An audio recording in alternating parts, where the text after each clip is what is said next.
I'm going to just start. All right, I'm going to start. I'll just cackle in the background the whole time. I'm going to just do it from the top. Okay. Welcome. Nope. Listeners, the reason we haven't published in a month is it took an entire month for Jess to get through this intro. Might as well. Welcome to the Live Up podcast, where we watch the movies from our youth to see if they live up. Quick note on how this will go. We will review, discuss, and score the movie in question to see if it lives up to us as adults and whether it lives up to kids today. I'm Jess Latterman. And I'm Amanda Treat. On today's episode, we're reviewing a rare 1980s movie that does not depict New York City as a festering hellscape. Coming to America, Ghostbusters, Teenage Mutant Ninja Turtles.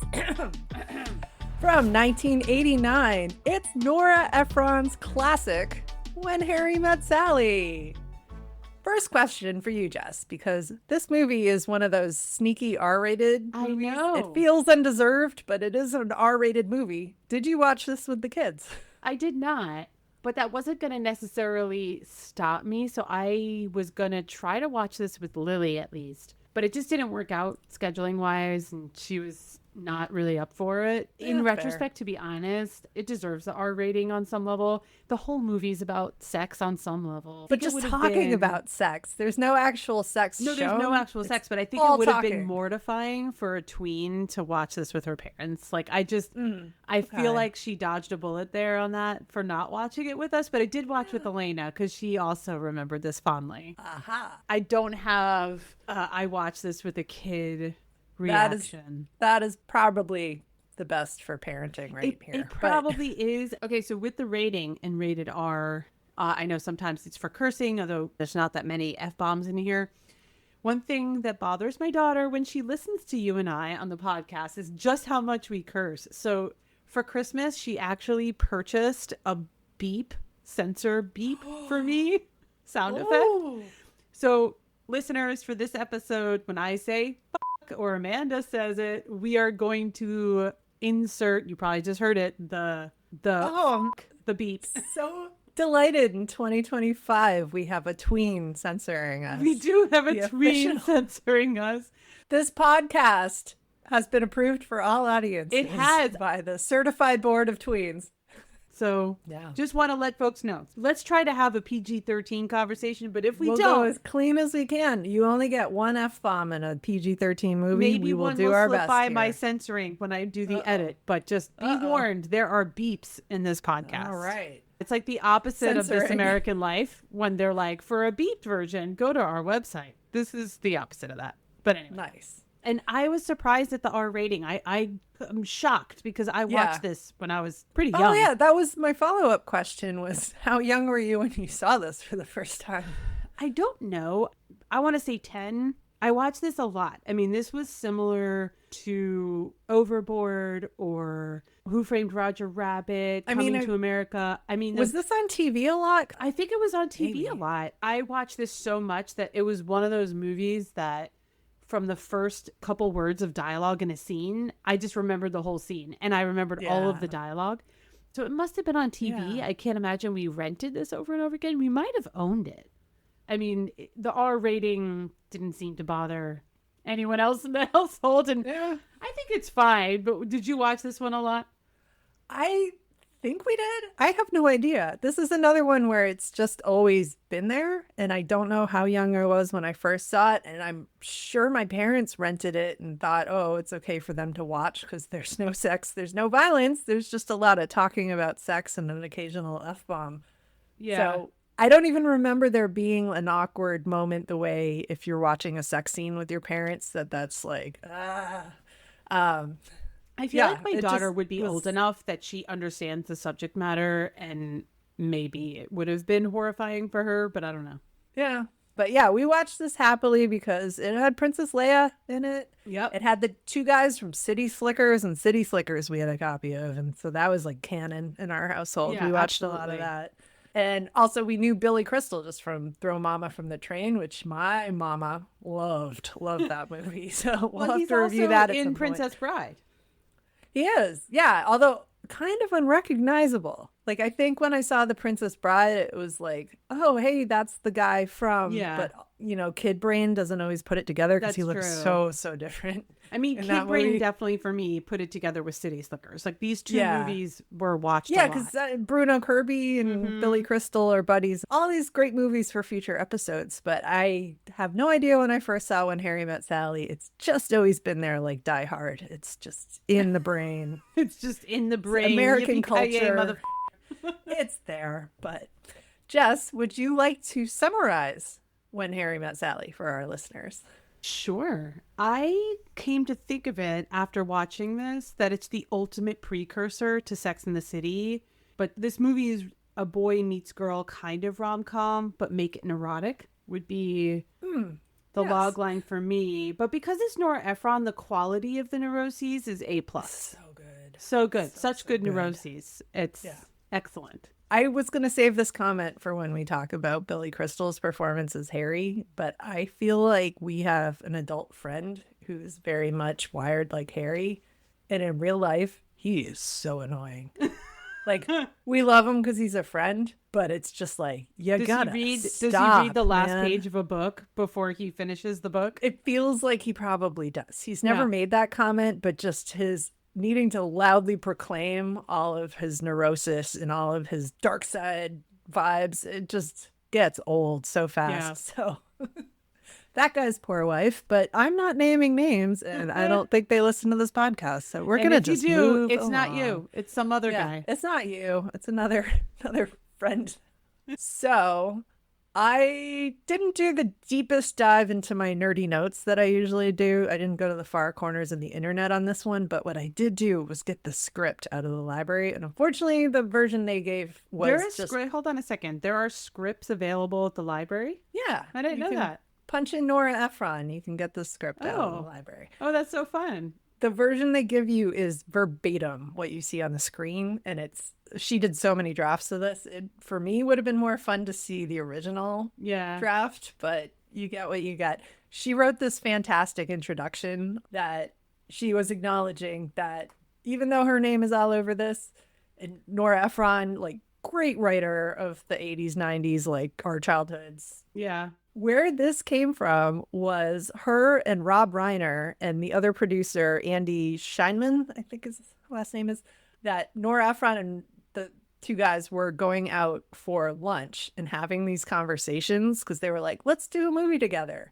The whole thing, the pitch was, it's a guy and a girl who agree, we're going to just be friends, but then they sleep with each other and screw it up. And Yeah. now they can't be friends anymore. And that's all the log line was. Like, all Okay. right, tried to be friends, slept together, screwed it up. Go. And they sat there like having these long business lunches. And Rob Reiner basically performed the entire Harry character. Like, that is Rob Reiner. He is that neurotic. He Oh, is man. that like dark. Yeah. Was Nora He had Ephron at just- these lunches? So she was there. Yeah, she's sitting there talking with Okay. these two guys, and they're saying all these things like, oh, God, when you sleep with a woman, you want to get out of there 30 seconds later, and saying this like Oh, in full interesting. honesty to her. Yeah, they were in like F it mode. We're just going to let it fly. So she's writing all this down, put it all in the script, but she was just like, yeah, Harry is Rob Reiner post-divorce from Penny Marshall. Like, he was just in a funky I place. forgot they were married. But Right, wow. isn't that weird? Like how So they were on weird. a TV show together and like, oh, generations of like Hollywood greats going on here. Yeah. So like the whole thing about like men and women can't be friends, that's Rob Reiner. That is not Billy Crystal. That is not Nora Ephron. Like that is full blown Rob Reiner. And Yeah. she just recognized like there are gems coming out of his mouth right Oh, now. We're sure. gonna like circumvent the whole post-divorce depression and we're gonna make this classic movie out of all of it. So just love everything she did there. And then she thought, okay, you got to have the polar opposite playing against this depressed Rob Reiner character. We're going to put the super optimistic person in there. But then Sally gradually took on all of Nora Ephron's little quirks. Like the whole thing about ordering weird food is something Nora Ephron used to be a food writer. Oh, really? So like she was always ordering things on the side and like with a funny. twist That's of like this. the best, and, like, most memorable part that's lived Yeah. on through the it decades. feels super real, right? Yeah. Yeah, so that's Nora Ephron writing herself into the script as Sally, and like I really enjoyed rereading the script, even though I had just watched the movie. Oh, that's so fun. And like the stage notes that are in there, it's mostly just like literally describing what's going on the screen. But there's funny moments where Nora's using weird words for things. Like she doesn't know what the word for disco ball is at the New Year's scene. Oh, okay. So she's like, that like shiny mirrored ball that sometimes they hang in a dance club. Like she describes it rather than using the word disco balls, or like she doesn't have the word for karaoke machine. So she's like, the thing that plays the music of the song without the words in the background. They're doing That's that. so funny. Yeah.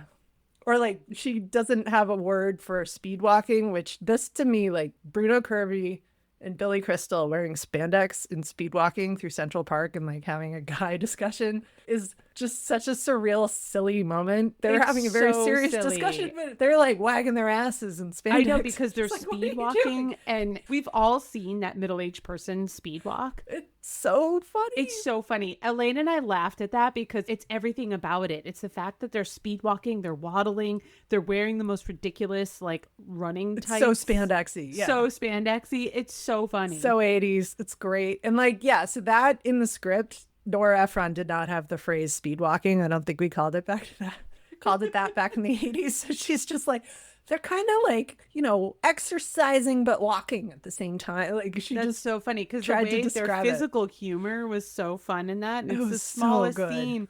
Yeah. That's like a small scene where like I didn't necessarily laugh at that when I was a kid, but Like I laughed I at don't it now. remember what the guys said during that scene, but the two of them just like shaking their asses, speed So walking through good. Central Park is silly as hell.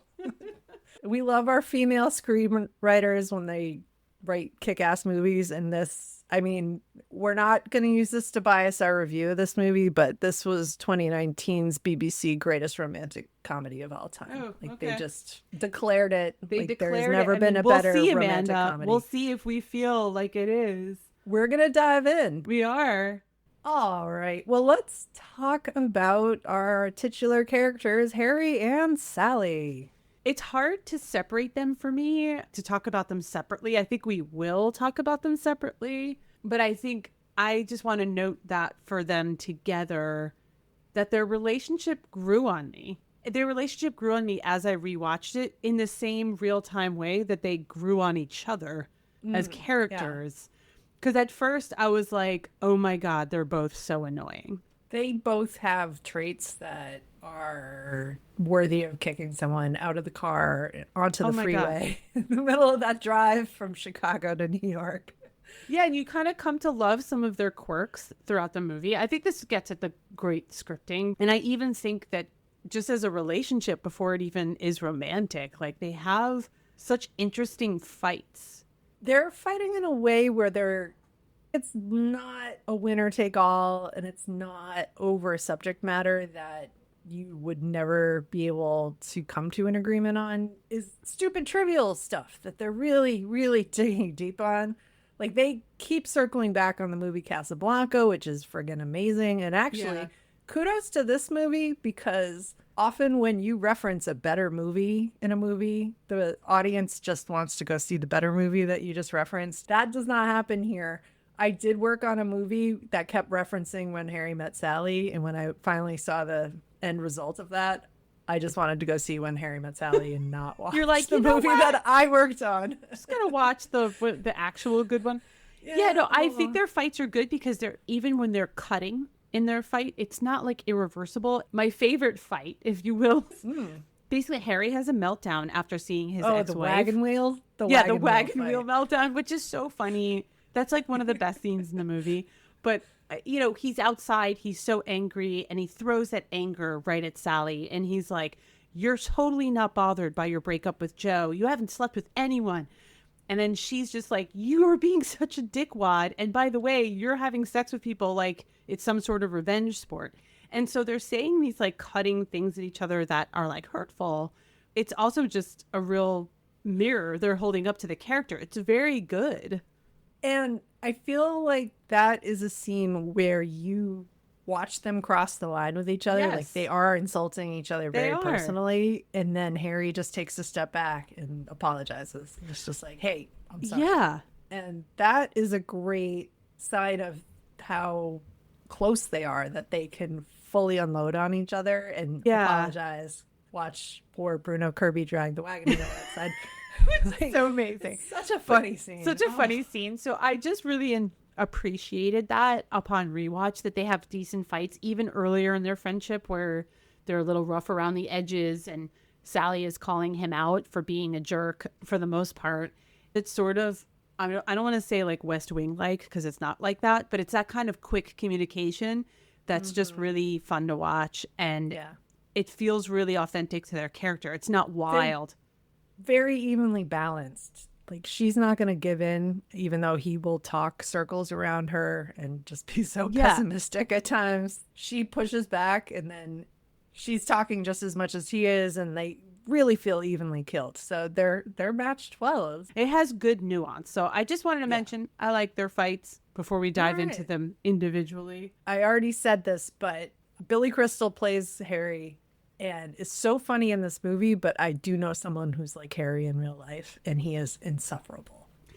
And if I were Sally, I would have kicked that guy out of the car, like throw him onto the highway somewhere in Indiana. Like, we would not have made it far like that. Oh, such a grating personality. It's amazing that Sally has this counter and is able to like tolerate and push back. It saves the movie because honestly, like in real life, you can only take Harry in small doses. Whoa, I think personality. I think this would be a hard thing to remake because he does start out really grating, and obviously like I was saying, he grows on me in a way that their relationship grew on me. He's annoying, but then I kind of think he's sort of an interesting modern man too. When his divorce whole thing halfway through the movie, this is after he runs into Sally and he's getting married. He's sort of a little softer, claims he's never said that men and women can't be friends, but he's still kind of a jerk. And then after he divorces, he just has this scene with Jess, his friend. They're at like, I think it's a football game. Was it a Giants game? I think they're at a Giants game, and which I think is just generally subtly funny, that they're at a very masculine kind of game and they're talking about feelings. Hilarious that they're having this very difficult, he's revealing the troubles in his relationship and how he's getting divorced, but they keep having to do the wave. Oh my God, it's so funny. So funny. It's so funny. And I love that it's at a football game. And I mean, his divorce story sucks. I mean, basically the wife, Helen, had called movers a week ahead of time, and the movers sort of show up mid breakup of their marriage. Billy Crystal mentions how the mover comes in. He's a big guy wearing a Mr. Zero t-shirt. And Jess is like, wait a minute. Mr. Zero knew about your divorce before you did? And it's such a funny exclamation point on this conversation. It is, and it like hits too, because you're like, oh, picturing the ridiculousness of the mover was way ahead of you on your own divorce, and just, that's heartbreaking. It's heartbreaking, but then it becomes heartbreaking funny. Yes. And this builds so much sympathy for Harry because he was kind of acting like a jerk leading up to all of this. There's scenes in the car, there's scenes on the airplane, there's just him running his mouth left and right. Yeah. But like, this is the first time you see him lose at something. So yeah, you come around really quickly on Harry when he's doing the wave and recounting his divorce. And I kind of like that they left him as like a little bit depressed, but not annoying depressed. A modern version of this character, they would instantly move from the city and start a vegan farm and start petting goats for therapy. And they would become like the saddest sack with a beard that you could ever meet. Yeah. And I feel like they sort of still left some bravado with him. He was just wounded a little bit. I kind of like that. You could recast present day to play this role and quite capture the annoyance, but then also like the warmth. Well, wait, you know who you could cast in this role? Do not say Timothée Chalamet. No. I'm gonna say someone even better. Can you guess who you could recast? Oh, please do not go Adam Driver. Oh, I'm definitely going Adam Driver. Ew, no. I can't believe you thought I was gonna say Timothée Chalamet instead of Adam Driver. No, because I saw Marriage Story and he is insufferable. I did not see that movie. See, you would hate Adam Driver if you watched Marriage Story. So I mean. Anyway, I'm just saying I appreciate that he's sort of an emotional mess in this movie. Yes. And I think that that's kind of fun coming from 1989. Yeah, because, I mean, you don't get guys being vulnerable like that in most movies, but you have the results of Nora Ephron sitting with the director Rob Reiner and listening to him complain about his divorce. Yeah, it's for funny. months, years. I don't know how long. I mean, they rewrote this script for a couple of years. They filmed The Princess Bride as they were writing the script on this. I mean, like this, yeah, this script took forever because they were just polishing it. Like, it's not quite there yet. But you also, like, one thing with Harry, I know we're diving deep into, like, looking deeply into it. Billy Crystal is also just a really talented comedian. I mean, He's excellent. he's so funny. The whole pepper with my paprikash kind of scene. That was all ad-libbed. I'm That sure wasn't it in the was. script. Yeah. There is a very famous side eye that you see Yes. Meg Ryan do because it wasn't scripted. She shoots a look over at Rob Reiner like, are we shooting right now? Like, do I keep going with this? This makes no sense. Like, none of this was in the script. Yeah. But it's so funny and charming. Like, when he's having his meltdown, when Jess and Marie are moving in together and they're like arguing over the wagon wheel table. And then he like has his epic meltdown that you're going to call the law firm of this is mine and that is yours. I mean, the whole meltdown, every single word is very funny. For anybody who's seen this movie, the wagon wheel scene, and like, it's just perfect. The whole watching your friends move in together and fight over the ugliest piece of furniture you've ever seen. And you're trying to be a polite, supportive friend, but just getting triggered and losing your mind. Oh, that's so brilliant. I It's love so that brilliant. whole And thing. so he has funny lines there. He has funny lines Yeah. when they're playing charades. He's making fun of Jess for like coming up with baby fish mouth instead of baby talk. No, there's a lot of like snazzy comebacks coming out of Harry. Yeah, like, but the he's snazzy quick with a comebacks though comeback. feel really authentic and funny. They're not like these like witty, I'm reading a script. He is the perfect lead into the just general mood of snarkiness that took over the early totally. 1990s. Like, I want to say Harry set the mood for everything Probably. that happened from 1990 to 1995. Yes. There would be no reality bites without Harry. Yeah. I mean, there are times in movies we've seen where the humor doesn't quite live up anymore. We thought that Beetlejuice himself wasn't as funny. He was too crude. Billy Crystal here, he's just perfectly funny. Yeah. He's a very unique character that is timeless. And yeah, a little not bit. Offensive. A little annoying. Would be if you had more exposure to him in your real life, he would really irritate the out of you. Yeah, I'm not sure I Excuse want to me be for friends getting with him. beeped right there. So let's talk about his counterpart, Sally, Let's played do it. by Meg Ryan, whose OCD would be so annoying, except some of the things that come out of her mouth are so unironically funny that I just find her like, I, again, wouldn't want to spend a lot of time with a person she's who was so wired annoying. like this. It would drive me crazy. But just like these little tidbits, like that part about how she never had impulsive sex on the kitchen floor because, it was a cold, hard Spanish ceramic tile. I know. She just sort of like sidebars that in there. Yeah, it's just like way too logical. Like, no, we can't have sex in there. It's very cold and hard. And she says it just like that, where it's just an aside. Like it's very funny. It's just tucked in there so beautifully. So being around a person who just occasionally slips something in there like that is actually very funny. So maybe actually I could tolerate her as long as she's keeping the commentary coming about the cold hard Spanish tiles. But yeah, and even when she's having a meltdown, it's funny. You and I texted about this, but when she has her "I'm going to be 40" meltdown, and I'm going Harry, to be 40. What? When? in 8 years. But someday. Like it's such a relatable thing when you're just into some illogical emotional mess. It made me laugh still. And we are well past 40. We are well. We're over 40. We are. What? It is so funny watching this at age 44 because when I was a kid watching this, they might as well be ancient, Yeah. And but now watching it, these characters are 10 plus years younger than us. Yes. But still somehow the way they carry themselves and like especially their clothes. Oh, they're hideous. I mean, they are upper class New Yorkers, but like they just seem more mature than we do, even though they're meant to be like 10 years younger. I know they than we do. are. Before I was watching this, I was kind of worried because I haven't seen this movie in 30 years. I was worried that she was going to come off terribly to a modern kind of, Yeah. in the year of our Lord 2025. But she's still pretty modern. I mean, the relationship is pretty much on her terms. It's when she's ready, she calls Harry out. She's like, no, I don't want to have sex with you. It's not a character flaw to not have sex with you. And she says that to him. It was surprising to me that she wasn't cringy. I was sort of ready for her to be cringy. No, she's great at pushing back on him. I mean, he has a whole rant about this is my lifestyle and I'm just going to sleep with all these women. And she calls it out like revenge sex. But she says to him, you are a human affront to all women and I am a woman. And I love That's that a great line. line. That she's not taking any of his excuses, any of his crap. She's not letting him have the win here just because he's in a pathetic mood. Yeah, I like that. And it's relatable. And thank God Andy McDowell was not cast in this movie opposite Billy Crystal, because then we wouldn't even be talking about it. But anyway.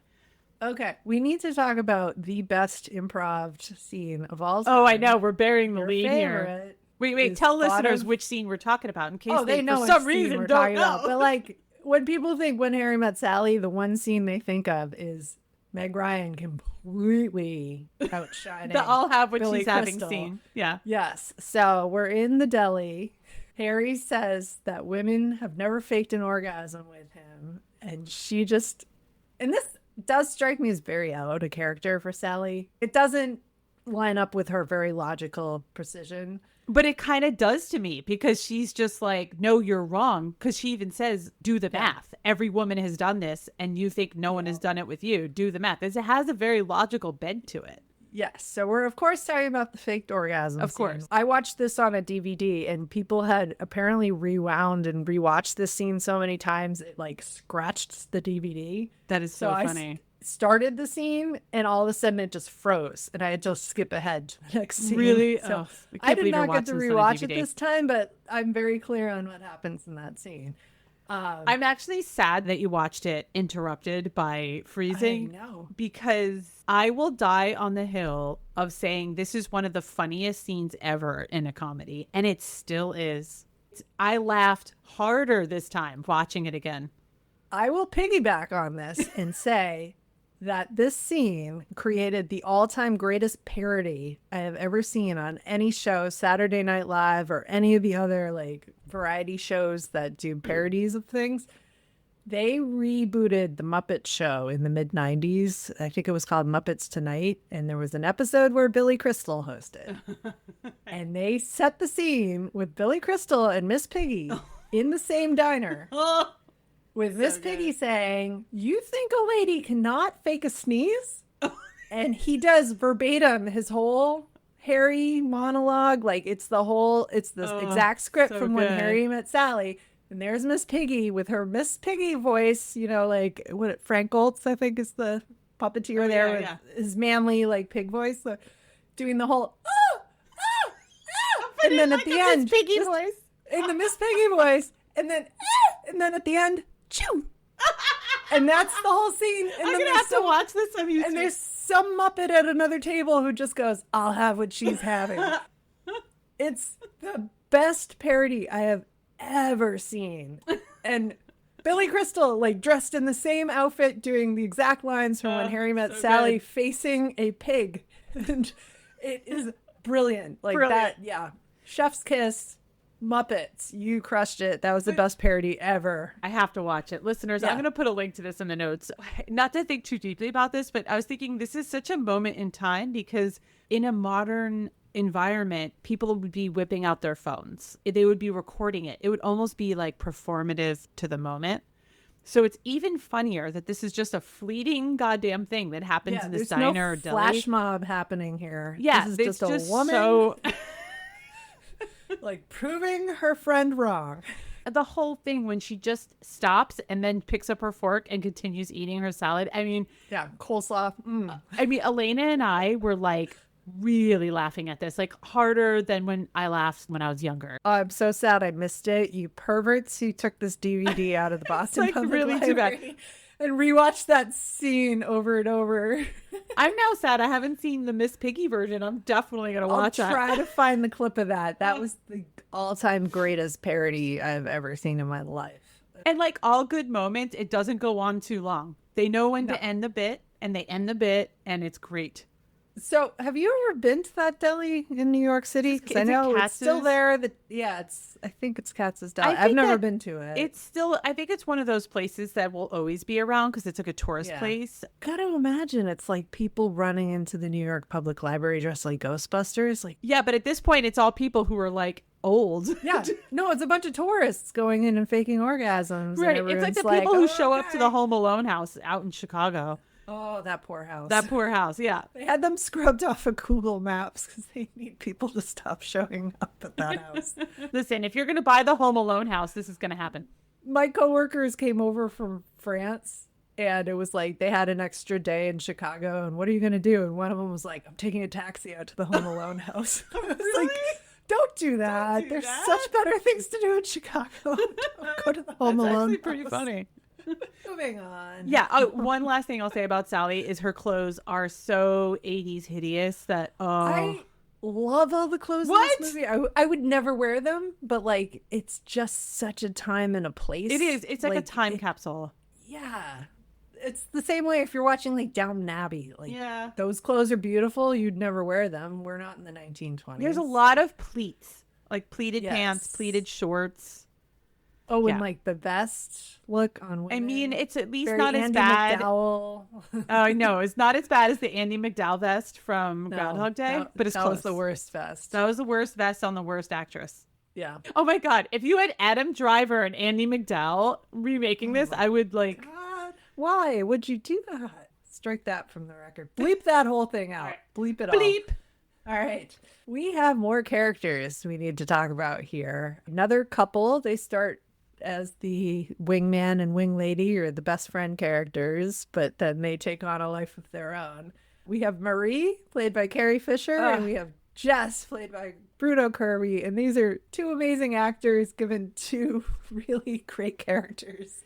And these characters, I so think, would good. be like completely nondescript in anybody else's hands. I did see your notes on this. As soon as Carrie Fisher came on screen for like the girls' lunch, I wrote, "Thank God Carrie Fisher's here." Oh, I've been best waiting. character. Thank God. Best character. Yeah. She is given a very funny female character and somehow escalates it into the all-star that every time she's on screen, it's just like, what's she going to do now? Oh, This yeah, is she's great. She takes very little screen time and makes the most of it.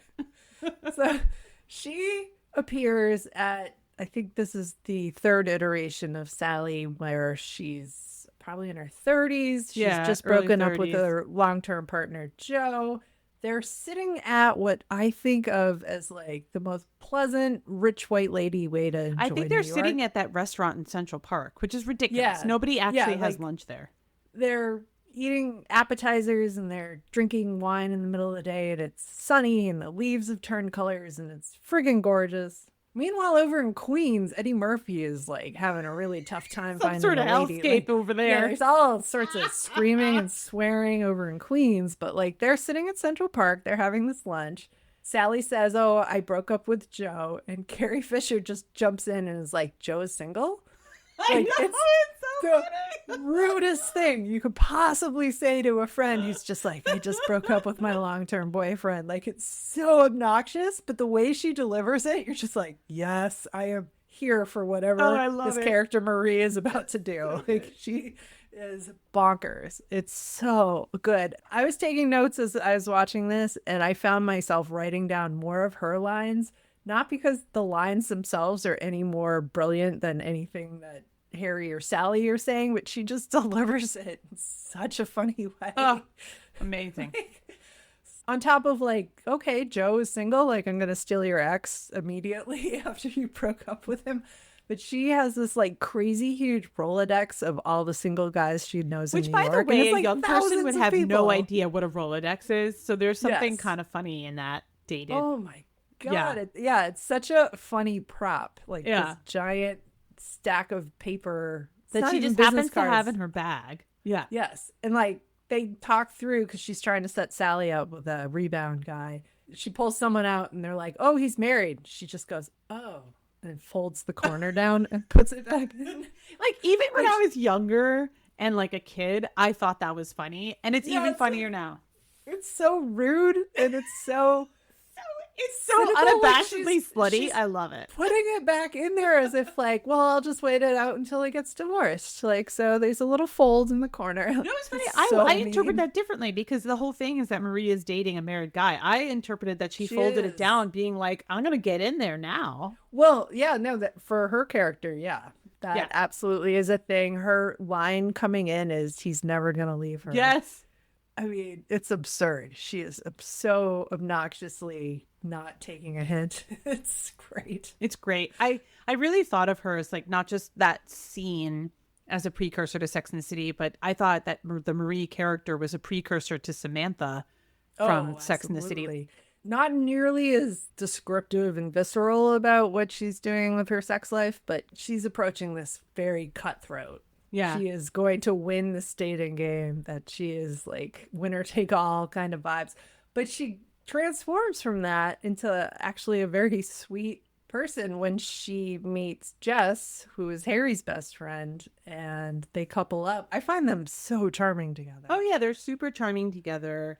I do wonder, I think a younger viewer, someone who's an adult, like a younger adult might be like, roll their eyes at this, but I think they'll recognize characters that they see. Things like Broad City or Girls and things like that are more unabashedly sexual. They talk about all sorts of women related things on screen that haven't traditionally been talked about.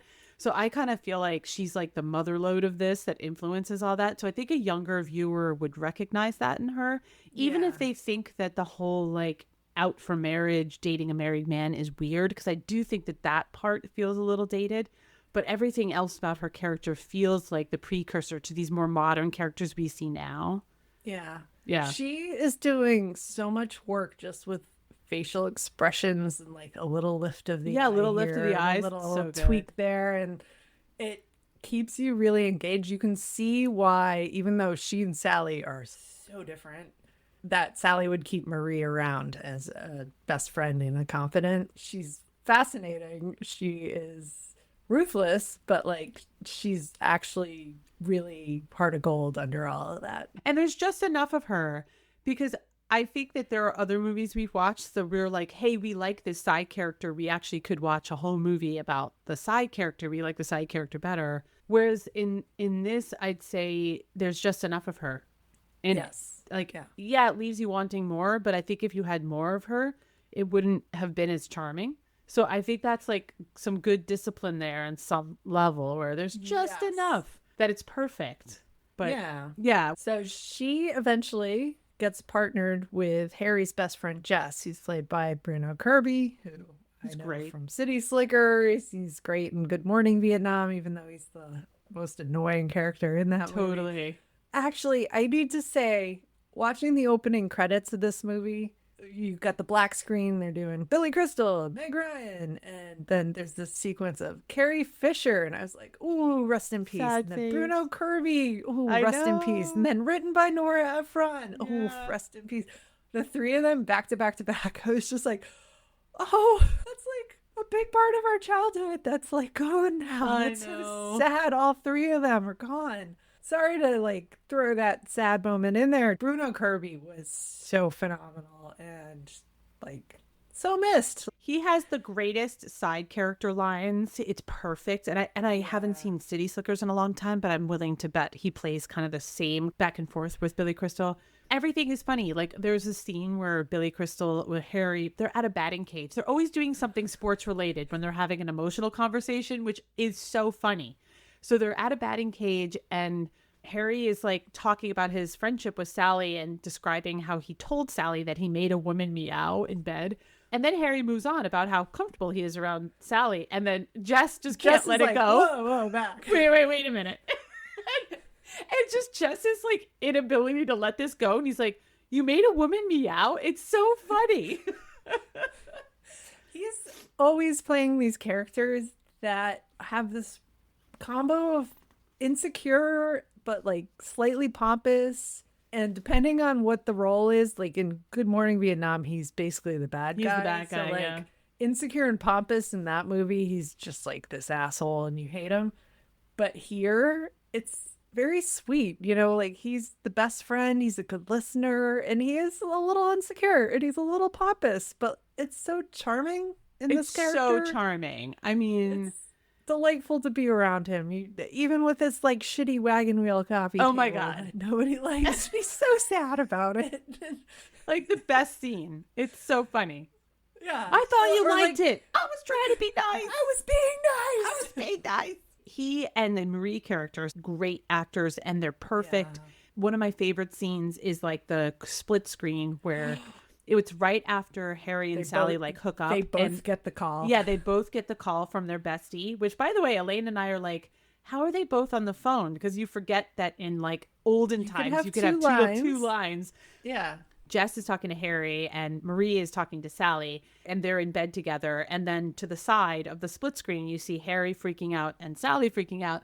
And it's so funny because Carrie Fisher and what's his face who's playing Jess, Bruno Kirby. Yeah. They have such great chemistry that they keep looking at each other because they both clearly are communicating. I'm on the phone with the other one. It's like they have an entire conversation with their eyes. It's so good. It's so good. So you see the look of like shock, and then you see the look of panic. Like, don't invite them to breakfast. It's so quick, and it just shows the skill of how funny they are that they could do that. Yeah.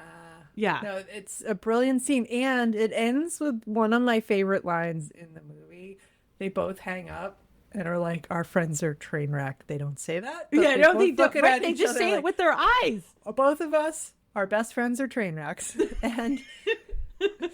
And Carrie Fisher's character, Marie, just looks at him and says, tell me I'll never have to be out there again. And he's got his arm around her and he just very sincerely says, you'll never have to be out there It's again. so sweet. Absolute relationship goals right there. But at the same time, we just keep circling back on this wagon wheel coffee table situation because that is one of the greatest scenes in this movie, if not of all time, where they're fighting over how ugly this coffee table is that Jess has brought into their apartment. She's just standing there like, no. And then Harry has his flip out about how they're going to get divorced and like be fighting over every single. He holds up a Fiesta dinnerware plate. And I was like, oh, we have those dinner plates.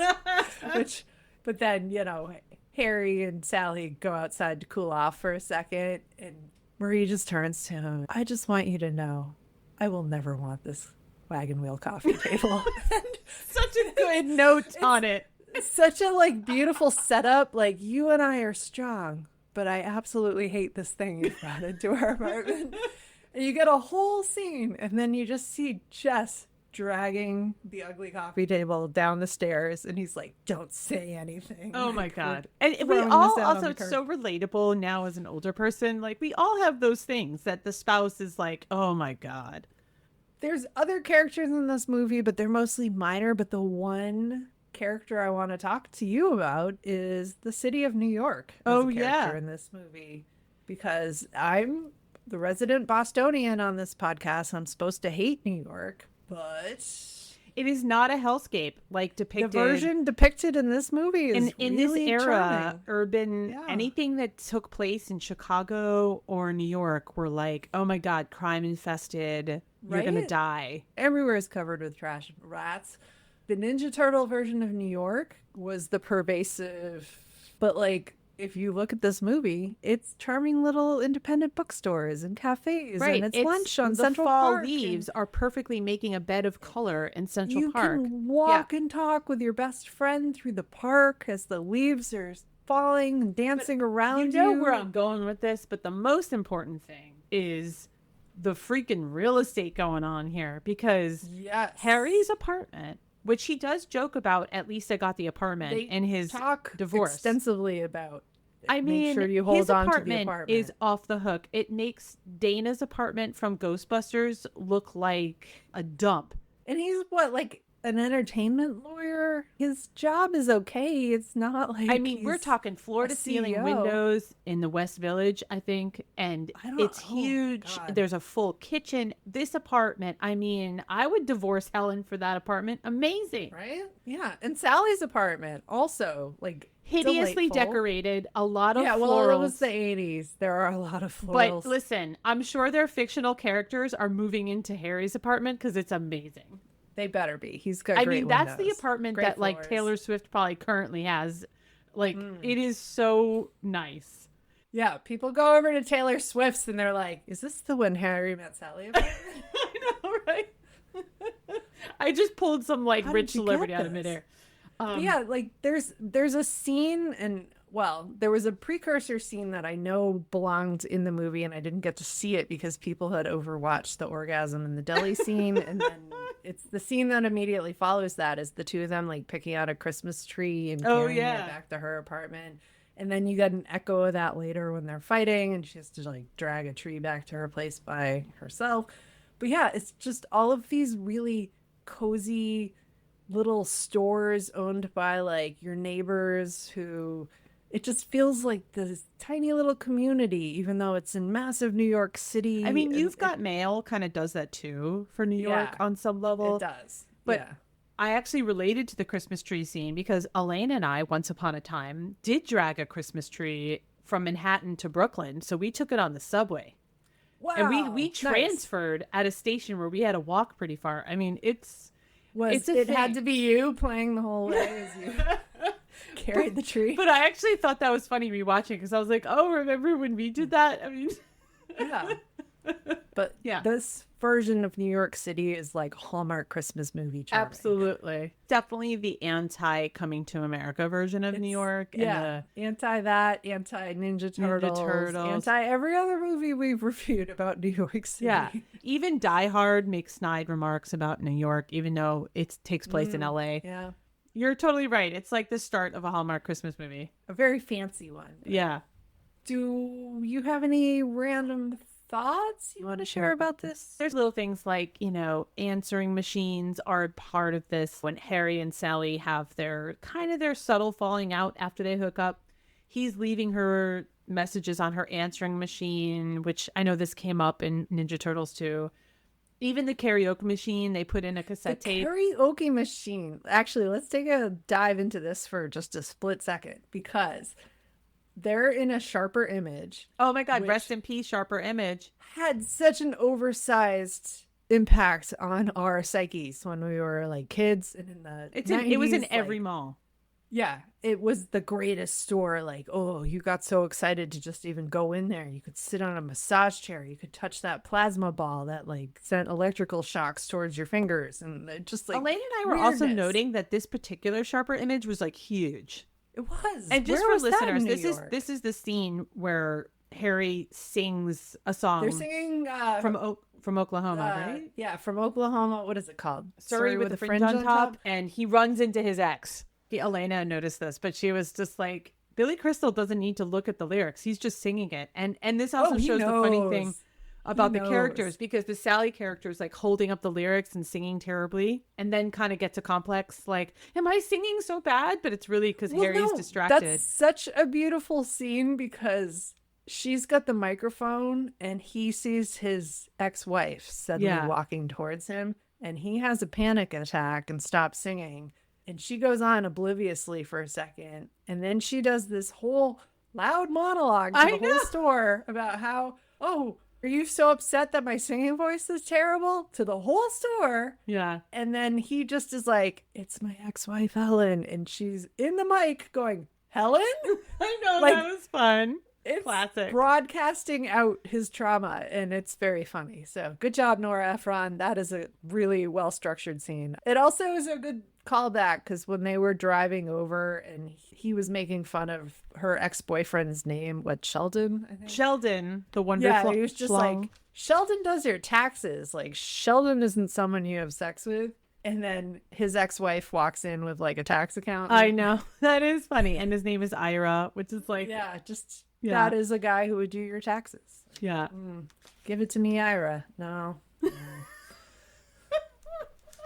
right, let's segue that into things that are great about When Harry Met Sally. 'Cause Okay. we always talk about things that are great and things that are cringy or suck, but like let's do the good ones first. For me, this is some of the greatest film dialogue ever written. Yeah, I mean, it really is masterful. Some of it might be a little dated. It might look unfamiliar to a much younger audience, especially the marriage part.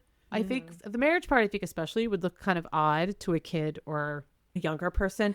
But the basic emotional he feels still land beautifully, I think. Yeah. Yeah. I think if they went from the pitch of a man and a woman decide to be friends and then they accidentally sleep together and then they're no longer friends and that was all this movie was meant to be, they took that and made something genius out of that. Yeah, I think, premise. and That's there are amazing. modern movies with that premise that don't really land all the feels, and I think this one Yeah. does still. Yeah. And it just, the way they can just go off on something completely random. The final interview is Harry and Sally, and they're talking about the wedding cake and how, you know, you really got to keep the chocolate on the side because, Yeah. like, the coconut gets soggy. And, like, it just has nothing to do with anything, but also is very much what this movie is. Like, it's the way Seinfeld was trying to be the TV show about nothing. Yeah. The two of them frequently are talking about nothing, but it strikes some chord in you. It feels very real. One thing I was wondering is you and I have equal nostalgia for this film, and I feel like there's in previous movies there's been an imbalance, whether it's Hook or Overboard. I mean, the scripting is not as masterful there. I just do wonder if somebody our age has never seen it, would they have the same reaction? But I do think just like Die Hard, it sort of sticks with you in the vernacular. I think anyone our age knows the "I'll have what she's having" joke, I think. Yes. Yeah. And I think even if you'd spent the first 40 years of your life not watching anything with pop culture, if you watch this movie, you would find it very relatable. Yeah, I think so. And, yeah. But let's get to those interviews. Okay. This is the one area, and we always like to try to find something that sucks or is cringy about every movie we review. The movie starts with and then intercuts with all of these couples who talk about how they met and then how they've all been married for like 30, 40 years. Yeah. And it's mostly sweet. You've got people who are probably in their 80s. Yeah, the old people factor is cute. Yeah. It's meant to be charming, and that wasn't in the original script, but watching them all over again in present day, there's a lot of these couples where the women don't get to talk. I know. Elena noticed that. I didn't like that part. There is one couple where the woman does most of the talking only and one. the guy gets one line. But for the most part, the men are dominating the interview. And the that's women going are just on. nodding along or just adding to it. Like, yep, that's how it happened. It's a small thing, but it again in a modern remake, obviously that would be more equal, but it's small. Yeah. To me it was small. It felt generational too. Little bit. Like I mentioned earlier, I felt like I was worried that the Sally character was going to be super cringe, and she wasn't. So all things being said, I very little dated cringe factor. A little bit dated, the focus on marriage, but it's not terrible. You hate your road to marriage. I do hate my road to marriage stuff, but you call it out when we watch Disney movies. I do, you hate the road because to they marriage don't do that anymore default. in Disney movies because it's annoying. Yeah. So that doesn't bother me enough to be like, oh, this is super cringe. It's just something slightly dated that I think like a tween would kind of not relate to as much. Yeah. But it's not cringy. It really isn't. There's very little cringe. All right. Any closing thoughts, though? This is going to sound like a negative. There's not as much new to appreciate about this. Sometimes when we watch some movies, like when we watch Beetlejuice, I felt like I related to like the Gina Davis character in a different way. Yeah. As you know, I related to Hook as a middle-aged redemption story. So I thought of it differently. Silence of the Lambs is another one where I felt like I saw it as a woman in a man's world. Or even the Muppet movie, the humor now as an adult going back, I'm like, this is fucking genius, even though it's a movie for kids. So I'll think one thing with Harry Met Sally is that there's nothing new to be like, oh my God, I really appreciate this now. Maybe a little bit, but shockingly, it is just as you remember it. And it's just as funny. I think that's hard to do in an older romantic comedy. I mean, how many can you say really do that? But there's not necessarily something like a new angle I'm looking at it from. This is like me overthinking it. I agree with you to a point, but I do think there were things I appreciated more having not seen this in a while. I've always loved Nora Ephron. She could take mundane dialogue and turn it into a scene that you would remember the rest of your life. Like, I just felt so much more respect for the craft that she put into this. Fair. It wasn't like a whole new viewing the same way like when I discovered Airplane was actually a remake of a whole new movie. Yeah. Like that was a game changer. This is more subtle than that, but still I appreciate something new with this. Yeah. All right. So I think we're ready to move to ratings and just to, it's been over a month since we recorded, so we're both a little rusty. The last thing we reviewed was The Year Without a Santa Claus, which is the worst thing we've ever watched on this podcast. So we need a fresh start. We need it. When Harry Met Sally was our fresh start. So just to remind listeners, first we will do a rating for does it live up to us as adults. We'll rate it 1 to 10, 1 being garbage, 10 being Princess Bride, and then we'll do the same rating for does it live up to kids today. So we are going to start with adults, so us. What is your rating, Amanda? Well, for adults, and this is an R-rated movie, I think I'm going to give this an 8.5. All right. I'm going to 0.5 on this because I want to rate it higher than Robin Hood, Prince of Thieves, which I gave an 8 to, which may have been a little too high, but I cheated and looked at that. This is better than Robin Hood, Prince of Thieves. Okay. I love that you cheated because I cheated as well and also landed at 8.5.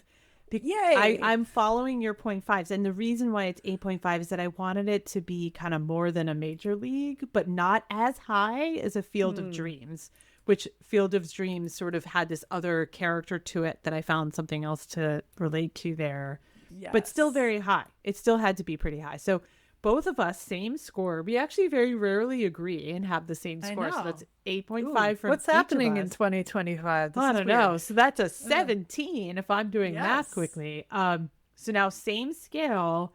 Does it live up to kids today? 1 garbage, 10 Princess Bride. I think this is a tough one because we need to specify what we mean by kids with this movie because this is not for 5-year-olds. The way I thought of it for kids today is that I sort of split the difference. I thought a lot about do young adults, so meaning people in their 20s, how they would view it because it is a romantic comedy. But yet I watched this a lot when I was a preteen and a teenager. So I sort of tried to go in the middle with how I thought about the age and split the difference, because if I were doing young adults, I think I might say 8.5, as high as that. But for kids, for as young as you and I were when we were watching this, I think I would go as low as a 5.5 or 6, right? So I decided I'll just tell you my rating, and I didn't watch this with my kids, which I think is a good call. I certainly couldn't really watch this with Isaac, and I've made that mistake before. Yeah, I don't think he would enjoy this. I think it would. He's way too young for this. There's 8. No monsters. There's no battles. There's just talking. He's too young for this, but I think Lily could have watched it, although she would have been mortified to watch it with her parents. So I landed at a 7 because I felt like it's not. I do think it's above average, and I do want to count like a young adult in here as a quote unquote kid. So I split the difference and I went with a 7. Right. I could be convinced to go a little higher or lower depending on your arguments here. I actually agree with you again. Way! So I was like 6.57. Like, where am I going to land on this? Oh my God. I don't think this has ever happened. No, this is weird. Twilight Zone. This is episode number 43. We have never rated things the same. This is completely bonkers. I think this, for a kid who is old enough, a tween and above, this is a lot of fun to watch. So you're saying a 7. Do the math for me. We're at 31. 31. Very high for us. Much higher than the 9 we gave The Year Without a Santa Claus. Oh my God, that was a 9. That was so bad. It was a 9. Don't watch that, viewers. You can listen to the episode. That one, I bumped up my rating just to be like, who cares? It's not breaking 10. So that's not the last question. We also answer yay or nay. Does it live up? And we both have to agree for it to officially live up as we've talked before, there's been split decisions. Not certainly with the year without a Santa Claus, but Yeah, we were pretty aligned that sucked. yeah. And there are times where one of us has more nostalgia that it sort of is a split decision. I think our nostalgia level is equal here. But what do you say, Amanda? Does it live up? Yes, it lives up. I was happy watching this. I was happy rereading the whole script from the library. That's awesome. Including the orgasm scene, which I didn't get to watch this time.